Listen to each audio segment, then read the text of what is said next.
Do I have everybody's attention now? Yo les amis, bienvenue sur Catch Attrape, la chaîne où on parle catch. Aujourd'hui, review du Monday Night Raw post TLC. Donc Raw du 22 décembre 2020, le dernier show de l'année. Avant de commencer cette vidéo, j'aimerais vous demander de vous abonner, de liker, de commenter, de partager. C'est très important pour cette chaîne. Et on va au devant les amis, on va au devant des 150 abonnés. On commence ce dernier Raw directement avec Charlotte Flair qui est sur le ring. Charlotte Flair qui dit qu'elle est contente d'être au Thunderdome, que qu'est-ce que serait le Thunderdome sans la Queen. Et elle dit que dès sa première soirée, elle remporte le titre par équipe. Et elle dit que quand une amie a besoin d'elle, elle est là pour elle. Et elle présente son amie Asuka. Donc Asuka arrive, Charlotte lui dit que maintenant il faut parler du titre féminin de Raw. Shayna Baszler et Nia Jax arrivent. Donc Nia Jax dit que ça fait du bien de voir Charlotte Flair et ça fait du bien d'entendre sa voix robotique. Charlotte Flair lui répond que c'est cette voix robotique qui l'a battue hier soir. Shayna Baszler dit que maintenant il faut se battre. Et si elle ne sait pas comment ça marche, Raw en ce moment, elle n'a qu'à demander à l'ancienne partenaire de Asuka qui est Lana et qu'elles ont blessé. Et elle dit que. Et ensuite, t'as Mandy Rose et Dana Brooke qui débarquent. Et ensuite, elles se mettent à clasher Shayna Baszler et Nia Jax. Et ensuite, elle clash Shayna Baszler et Nia Jax sur le fait qu'elles ont perdu les titres par équipe hier soir. Et Charlotte Flair dit qu'elle aimerait bien voir les deux équipes s'affronter. Donc directement, elles s'affrontent. Nia Jax et Shayna Baszler contre Dana Brooke et Mandy Rose. J'ai noté que Dana Brooke, il y a vraiment quelque chose à faire avec. Je trouve qu'elle est vraiment très bonne in-ring. Je trouve qu'elle fait vraiment des efforts de ouf.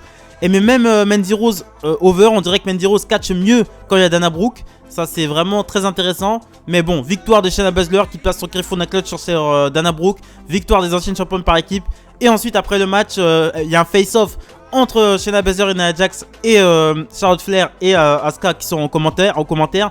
Et Dana Brooke et Mandy Rose en profitent pour les foutre dehors. Donc à mon avis ça va être une sorte de trio autour des titres par équipe. Dana Brooke et Mandy Rose ne seront pas laissées de côté. Je pense qu'elles feront partie de l'équation.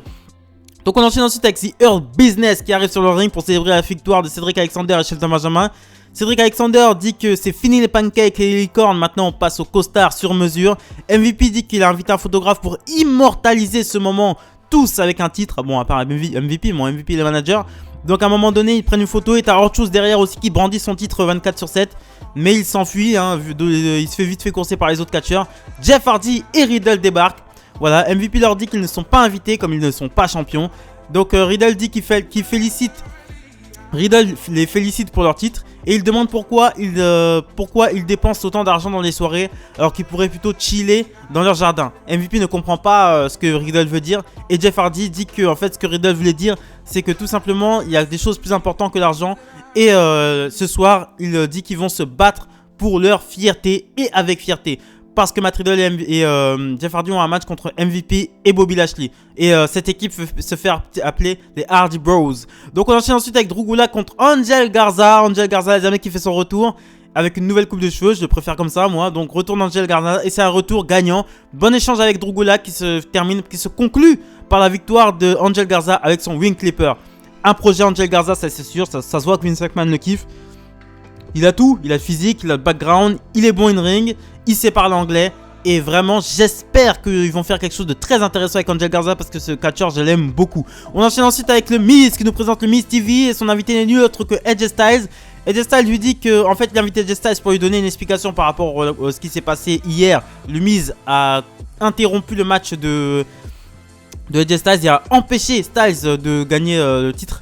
Donc voilà, donc il est là pour lui donner une explication. Le Miz dit qu'il n'est pas impulsif, mais il aurait dû, il n'aurait pas fait il demande à Edge Styles s'il n'aurait pas fait la même chose à sa place. Edge Styles dit au Miz qu'il est qu'un idiot, égoïste et incompétent, qui lui a coûté le titre, mais aussi qui a perdu sa mallette. Le Miz dit qu'il s'excuse. Le Miz dit qu'il s'excuse et qu'il voudrait offrir un rôle pour s'excuser. Il voudrait offrir un rôle à Edge Styles dans The Marine 7. Donc il monte l'affiche, il y a le Miz avec Omos et Edge Styles en tout petit derrière.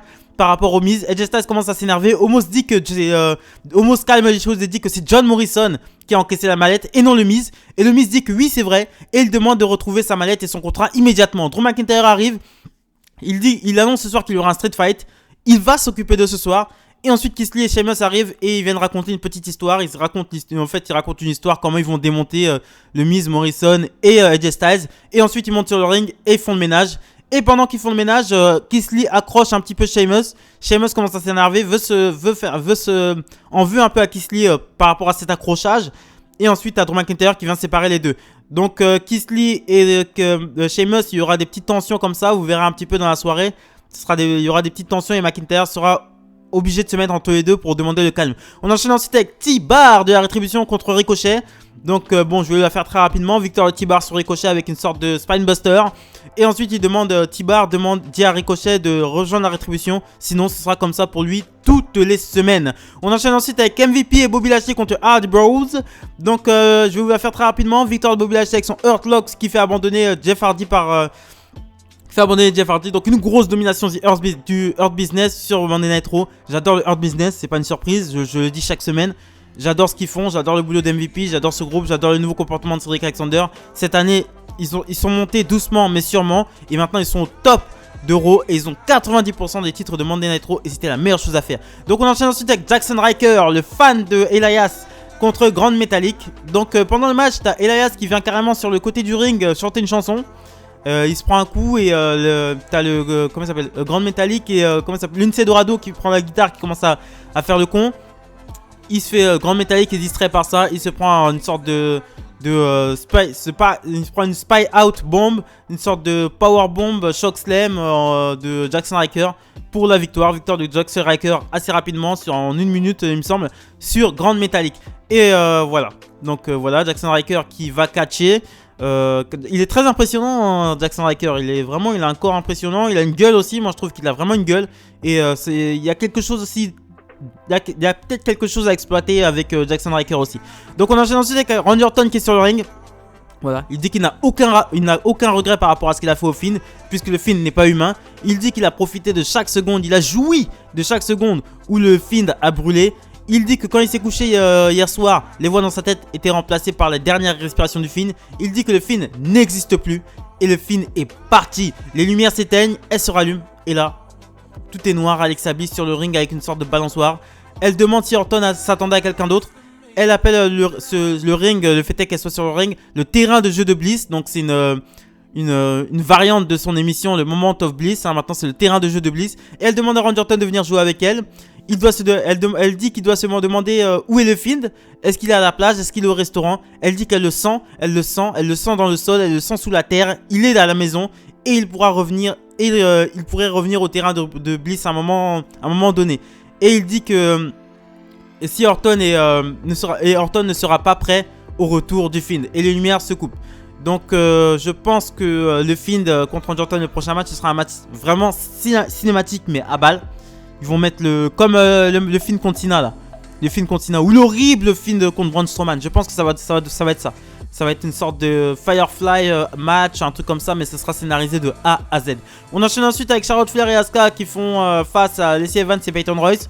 Nouvelle coupe de cheveux pour Peyton Royce, hein, elle a les cheveux violets. Bon, ça lui va bien. Franchement, je vais pas faire le mytho, ça lui va bien.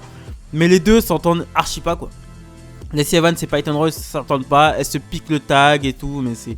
Qu'est-ce que c'est cette équipe de bac à sable quoi? On leur donne un match contre les championnes par équipe, les meufs elles s'entendent pas quoi. Non mais le but d'une équipe c'est que les deux personnes s'entendent quoi. Tout le monde n'est pas Chris Benoit et tout le monde n'est pas Kurt Angle pour ne pas s'entendre quoi. Et gagner quand même des matchs. Donc bon, Charlotte Flair prend clairement le hot tag à chaque fois.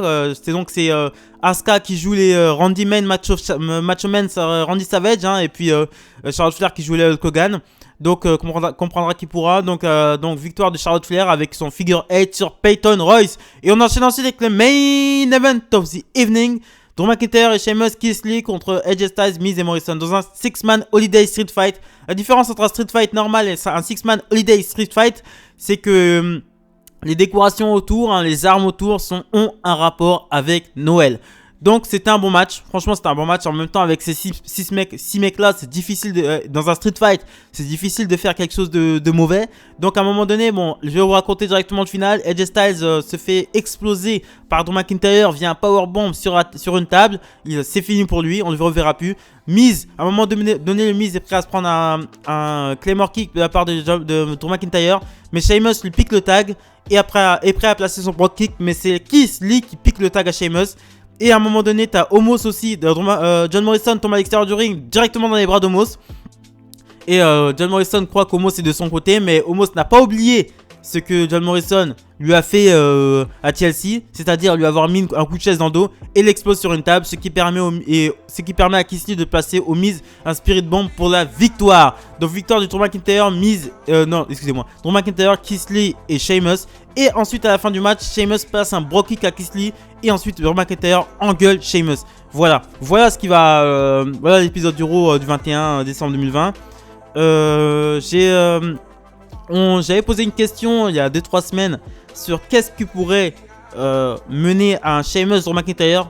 J'ai la réponse encore aujourd'hui. C'est Keith Lee.